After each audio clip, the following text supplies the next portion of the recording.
La tarde la pasamos en La Ventana por Radio Panamá. Edna y amigos y amigas que nos escuchan, está listo para hablarnos sobre la osteoartrosis. El doctor Juan Tejada, médico general con maestría en medicina del envejecimiento, que se conecta en esta cabina virtual para orientar a la audiencia sobre esta interesante información. ¿Cómo está? Bienvenido. Edna Jaramillo, John de León le saludan. Hola, ¿qué tal? Buenas tardes, muchas gracias por la invitación. ¿Qué tal, doctor? Feliz tarde. Sí, sobre todo yo creo que debemos empezar por definir qué es la osteoartritis o osteoartrosis. Exacto, para los que nos escuchan, doctor, y ahí pues vamos paso a paso haciendo las demás preguntas, que me parece sumamente interesante iniciar con la definición de esta enfermedad. Claro que sí. Bueno, la osteoartrosis más allá de ser una palabra complicada para mencionar, no es más que el desgaste que se produce a nivel de las articulaciones. Recordemos que nosotros estamos compuestos de huesos internamente y cada hueso está conectado con el siguiente hueso a través de las articulaciones, lo que nos hace tener una mejor funcionalidad en relación a nuestros movimientos. Entonces, con el paso del tiempo, estas articulaciones que están revestidas por un cartílago se van, digamos que de una u otra forma, desgastando por el constante uso que le damos, sobre todo a nivel de la rodilla y las caderas principalmente. Entonces, ese desgaste que se produce debido a una pérdida del componente físico-químico de la articulación hace entonces que se produzcan síntomas. Estas enfermedades degenerativas nos causan mucha preocupación, doctor, cuando escuchamos la alta incidencia que tiene en pacientes jóvenes, porque muchas de ellas las asociábamos con la llegada a la tercera edad, al envejecimiento, pero ¿siempre fue así o hay un cambio en las últimas décadas?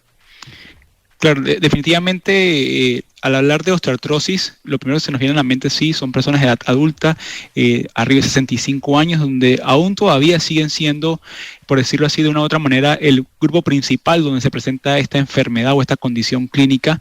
Digamos que el 50% de los pacientes arriba de 65 años pudieran de una u otra forma tener algún tipo de manifestación, ya sea clínica, o sea, con síntomas o a través de una radiografía de la articulación de osteoartrosis. Sin embargo, es interesante mencionarles que de los años 1990 para acá, a la fecha, han aumentado en aproximadamente 4 veces la incidencia y prevalencia de esta enfermedad en pacientes jóvenes, digamos, entre 35 a 55 años. Y una de las cosas que se pudieran estar llevando a cabo para que esto se produzca es que muchas veces estamos incursionando en nuevos tipos de ejercicios, por ejemplo, en deportes como las caminatas, también en maratones, el CrossFit, que son deportes de alto impacto que, si bien son muy buenos para algunos momentos específicos, pudieran de una u otra manera acelerar la presentación de esta enfermedad. Ahora, doctor, se dice que en efecto la osteoartrosis es una de las enfermedades más comunes en todo el mundo. De hecho, se estima que, por ejemplo, en Estados Unidos afecta a 20 millones de personas, como bien dice usted, por las diferentes actividades que se están realizando. Y sí he escuchado eso que usted dice de los ejercicios de mayor impacto logran afectar, por eso mayormente a personas jóvenes. Pero ¿cuál es el tratamiento o cómo podemos prevenirlo o evitarlo? ¿Será que tiene que ver mucho con el tipo de alimentación que uno tome en cuenta? Además de lo que enumeraba de estos ejercicios de alto impacto, ¿no? Sí. Sí, correcto. Bueno, ahí les puedo decir básicamente que primero, ese desgaste que se produce porque a nivel de la articulación hay un líquido que se llama líquido sinovial. Pensemos que es como ese aceite, para entenderlo de una mejor manera, es ese aceite que ayuda a que la articulación pueda tener movimiento y que los huesos no choquen uno con otro. Entonces, este líquido sinovial tiene diferentes funciones. Por ejemplo, cuando saltamos, va a tener unas propiedades para que ese líquido se pueda prácticamente poner de una forma específica para que el hueso no choque con el otro hueso, y así mismo cuando caminamos, cuando tenemos algún tipo de actividad. Sin embargo, en este tipo de enfermedades como la osteoartrosis, ese líquido sinovial se va desgastando, va perdiendo esas funciones que tiene, y al final eso hace que entonces cuando saltamos, cuando corremos, cuando hacemos ejercicio de algún tipo de impacto, el hueso ya empieza a tener algún tipo de contacto. Incluso pudiera haber una disminución de ese espacio que muchas veces es muy pequeño, pero sí es importante ese espacio que existe entre las dos articulaciones. Y eso al final produce dolor. Ese desgaste de ese líquido produce dolor y en algunos casos incluso pudiera producir, digamos que algún tipo de rigidez a nivel de la articulación. Muchas veces lo notamos en las mañanas cuando nos levantamos, después de estar cierto tiempo durmiendo, nos levantamos y se nos complica hacer ese movimiento. Y para eso entonces están los diferentes tipos de tratamientos, tal como lo preguntaban. Claro. Sí, en base a eso podemos decir que actualmente, dependiendo del momento, del diagnóstico y de la progresión de la enfermedad, pudiéramos iniciar simplemente con algún tipo de tratamiento a nivel local, con cremas como antiinflamatorios locales, algún tipo de compresas de calor o frío. Ya luego podemos ir avanzando con antiinflamatorios orales y muchas veces, dependiendo ya si necesitamos hacer algún tipo de reposición de ese líquido, hay compuestos que pueden similar el líquido sinovial y ayudar entonces a que la articulación pueda seguir teniendo ese movimiento de una u otra manera y que disminuya el dolor.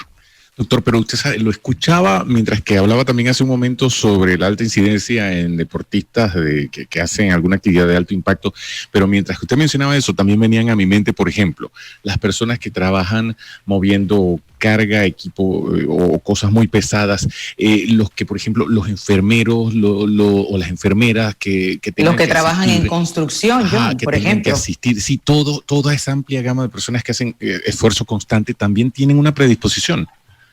Sí, definitivamente todo lo que se refiera a un aumento en el uso o digamos en el aumento de la presión que se produce en relación al peso, a la articulación, puede hacer de una u otra manera que se desarrollen. Como bien lo mencionan, el personal de salud. En la actualidad es un personal que está siendo, digamos, de una manera u otra bastante afectado por todo esto de la pandemia directamente porque son los que están dando la cara frente a los pacientes y asimismo esos pacientes que están en cuidados intensivos, por ejemplo, o pacientes que no se pueden movilizar de una manera adecuada, son esos enfermeros, enfermeras, esos técnicos del área de salud quienes se encargan de muchas veces darle movimiento a esos pacientes y de una u otra manera este aumento de la sobrecarga que se produce en la articulación de la cadera, de la rodilla, de los hombros incluso, pudiera hacer que se desarrolle esta condición. Igualmente, como lo mencionan, las personas que trabajan en el área de la construcción, que constantemente están manejando peso, en estos casos siempre se recomienda y son parte de los equipos de salud ocupacional dentro de estas compañías, que las personas puedan, en el momento de agacharse, en el momento de moverse, de movilizarse, hacerlo de la mejor manera o la manera correcta para evitar algún tipo de lesión. Porque, ¿qué pasa? En el caso de la osteoartrosis, si bien se produce por un desgaste, pudiéramos tener en algunos casos igualmente pacientes con algún tipo de lesión a nivel del músculo o del tendón, por ejemplo, y esto entonces pudiera desarrollar también algún grado de osteoartrosis. Ahora bien, la mayor incidencia, doctor, está en hombres o en mujeres, y pues eso es importante saberlo, y sobre todo también la prevalencia en cuanto a esta enfermedad. Correcto. En relación a la incidencia entre hombres y mujeres, se dice que por casi cada 5 mujeres que padecen esta enfermedad, un hombre la padece. Y está muy relacionado sobre todo al trabajo que muchas veces realizan, sobre todo las madres de familia en los hogares, estos trabajos del hogar. Muchas veces, en algunos casos, de repente cuando somos jóvenes, somos un poco inconscientes en ese sentido. Nos sentimos invencibles. Exacto, ¿no? Entonces, con el tiempo igualmente, la mujer se va afectando poco a poco. Entonces, en este momento, mi recomendación número 1 es todos en casa apoyar directamente a nuestras madres, a las mujeres de la casa, que muchas veces están ahí en el día a día tratando de que todo esté perfecto en el hogar. Entonces, demos ese apoyo porque al final esa sobrecarga del ejercicio que están haciendo también pudieran hacer entonces que en un futuro desarrollen la enfermedad. Esto es interesante porque ahora que usted lo enumera, todas estas otras profesiones que enumeramos de alguna manera también tienen algún tipo de equipo de seguridad o si realizas actividad física. Lo que me deja pensando entonces que el sobrepeso es un factor determinante además de la edad, y con la edad entonces también es importante tomar algún tipo de suplementación. Sí, en ese caso el sobrepeso sí es un factor de riesgo muy importante y es por eso que cada vez vemos también más pacientes con osteoartrosis muy jóvenes. Digamos que no tenemos una cultura, tener una alimentación saludable, y esto está haciendo que poco a poco ese sobrepeso que tenemos, que le estamos cargando a la articulación de la rodilla o de la cadera, por ejemplo, están haciendo que de una u otra manera se afecte. Entonces, en esos casos, la recomendación número 1 es entrar en algún tipo de terapia de nutrición para poder entonces disminuir el peso, que se ha demostrado que disminuyendo el peso se puede retardar mucho el avance de la enfermedad y mejorar los síntomas. Y en relación a eso también, bueno, a la hora de hacer actividades físicas, si es una persona con sobrepeso, hacerlo a través con un personal, digamos, profesional que esté capacitado para orientarnos, porque no es lo mismo ir a hacer ejercicio físico con un peso, digamos, habitual versus una persona que esté en sobrepeso, porque el impacto que se produce, por más mínimo que uno piense, también puede afectar la progresión. Doctor, ¿tiene algo que ver, perdón, ¿tiene algo que ver la genética, doctor, o eso es irrelevante? Está poco, digamos, sustentado la genética. En estos casos pudiéramos tener algunos casos que sí de repente pueden estar relacionados con algún tipo digamos, de patologías de fondo. Sin embargo, no es lo más común. Digamos que el desgaste se produce prácticamente en todos. Entonces, prácticamente la genética sería el menor de los roles que juega a la hora de hablar de factores de riesgo. Entonces, en estos casos, a diferencia, por ejemplo, de lo que puede pasar con un paciente con artritis reumatoide, que es un caso totalmente distinto, donde sí hay una respuesta del sistema inmune que pudiera estar relacionada también con una carga genética. Le quería preguntar, era respecto a... es una enfermedad crónica, cuando se diagnostica el tipo de tratamientos que hay, o sea, es degenerativa, no hay marcha atrás. Miren, esta es una de las únicas enfermedades, una de las mayores enfermedades crónicas que no tiene cura.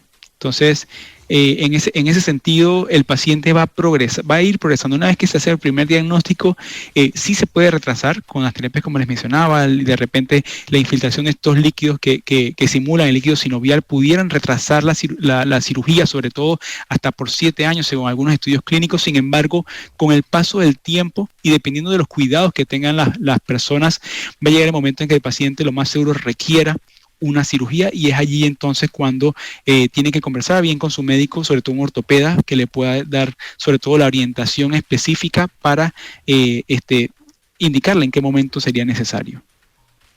Interesante. Edna se sonríe, lo que pasa es que Edna me dice fuera del aire. Mire si es graciosa. Ella me dice fuera del aire. Es que me interesa mucho el tema por la edad de ambos. Yo dije, espera, porque la de ambos. Ay, doctor. Ay, no pensaba reírme. No, doctor, definitivamente la artrosis ya es una enfermedad que todos debemos estar pendientes, porque, mire, digamos, no hay que esperar hasta tener... Claro, es que John cree que no, pero sí, fíjese que yo hace una semana me hice una desintometría, no porque sienta nada, sino que cuando uno está en el piso del 3, del 4, doctor, uno tiene que, ¿verdad?, hacerse los exámenes y descartar. ¿Por qué no? Porque de pronto uno puede prevenir, ¿o no, doctor? ¿No le parece que a través de una desintometría podemos determinar cómo están nuestros huesos y poder entonces tomar alguna medicación para que por lo menos no sea tan rápida una afectación que podamos tener que por afecte allí, la calidad de vida de las hermanas, porque ¿verdad? Porque estas tienen hermanas, las osteoartrosis tienen otras hermanas, ¿verdad? Sí, tienen una familia de enfermedades que de repente están en algo relacionadas porque afectan específicamente el hueso, ¿no? Y sobre todo mencionabas la densitometría. La densitometría ayuda mucho a poder hacer el diagnóstico de osteoporosis. Así es. No es más que, digamos, que ese hueso, digamos, ya el mismo hueso en sí, se llena de poros de una u otra manera, y eso lo hace mucho más frágil, al punto de que el paciente puede tener algún tipo de fractura. Esto también es mucho más común en mujeres, sobre todo por la parte hormonal, y en estos casos se puede manejar con suplementos de calcio, por ejemplo. Sin embargo, a diferencia de la osteoartrosis, que sí es el desgaste como tal de la articulación, muchas veces el paciente pudiera iniciar con tratamientos con natriuréticos, por ejemplo, en el cual suplementos de colágeno, por ejemplo, pudieran estar consumiendo al inicio, para evitar, en el caso de que un paciente haga actividad física extenuante o de alto impacto, evitar entonces que haya esa aparición de la enfermedad de una manera tan pronta. O sea que entonces yo debería tomar, por ejemplo, Edna también entrena, entrenábamos fuerte antes de la pandemia, lo ideal sería colágeno. Claro, sí, correcto. John. Pero ¿qué clase de colágeno? John, pregúntale al doctor qué clase de colágeno te recomienda. Muy chistosita ella. Oiga, doctor, ¿y nuevos fármacos? ¿Hay algo, nuevos tratamientos? Porque también por allí leía más temprano en la mañana que estaban haciendo unos estudios sobre células madre. Usted sabe que siempre están en procesos de investigación, pero ¿hay alguna novedad? Mire, en estos momentos se están haciendo muchos estudios a nivel de la parte científica para ver cómo se ayuda al paciente a que se retrase esa cirugía, porque al final cuando llegamos a la cirugía, digamos que ya después de la cirugía no hay marcha atrás. Entonces, ese es como el último punto donde tanto el médico como el paciente quiere llegar. Y en ese sentido, se están haciendo estudios que están intentando ver cómo se ayuda a que ese cartílago que está revistiendo o está alrededor del hueso, en la articulación, pueda entonces de una u otra manera regenerarse o ayudarse a mejorar. Para evitar entonces la cirugía. Entonces sí hay algunos estudios que se están corriendo, células madres, se habla también mucho del plasma. Sin embargo, a la fecha podemos decir que son prácticas que en estos momentos están en estudio y que falta todavía validar mucho más los beneficios que estos pueden producir. Bueno, doctor, hay alimentos que nos pudieran rápidamente, doctor, que usted pueda compartir, que ayuden de pronto a combatir esta enfermedad. Además de bajar de peso. Alimentos para combatir alimentos como tal, no, más que todo es controlar, manejar el peso. Sobre todo sí, porque como les decía, se ha demostrado que disminuyendo el peso, así mismo proporcionalmente va a disminuir los síntomas. Entonces va a ayudar mucho el control de peso, se recomienda mucho el manejo con nutricionistas, se habla incluso en guías internacionales. Por ejemplo, la Academia Americana de Ortopedia indica ya que ejercicios como el Tai Chi y el yoga han demostrado beneficios en pacientes que están iniciando con algún grado de osteoartrosis. Claro, porque ayuda también con el tema de la flexibilidad. Exacto, la flexibilidad y sobre todo darle esa digamos, a nivel muscular, darle esa fortaleza muscular para evitar todavía complicaciones. Claro, porque vamos perdiendo masa muscular con los años y eso es un poco así como el almohadón que reviste los huesos y evita algún tipo de fractura cuando hay alguna caída. Entonces, sí, la actividad física se debe incrementar, ¿no? Así es, y sobre todo en estos momentos de pospandemia, donde estamos todos intentando nuevamente volver a la rutina, exacto, después de estar tantos meses sedentarios, este es un momento crítico. Y es por eso que estamos haciendo ese llamado de atención a todos, porque es un momento crítico. Todos queremos ahora empezar a hacer ejercicio, quemar esas libritas de más que consumimos durante la pandemia, o incluso aunque no hayamos consumido, si éramos personas que hacíamos ejercicio y lo queremos retomar, vamos a estar muy ansiosos de hacer eso y pudiéramos dar un paso en falso. Claro. Entonces, en estos momentos es importante hacer ese llamado de atención. Doctor, le queremos agradecer la conversación y cuando guste volvemos a retomar. Estos temas son válidos y merecen el tiempo para orientar a la audiencia. Así que muy agradecidos por su tiempo. Gracias a ustedes. Muchas gracias. Valiosa su información. Gracias, doctor. Ok, hasta luego. Igual. Hasta luego. El doctor Juan Tejada, médico general con maestría en medicina del envejecimiento. Muy interesante. Bueno, ya sabes, colágeno.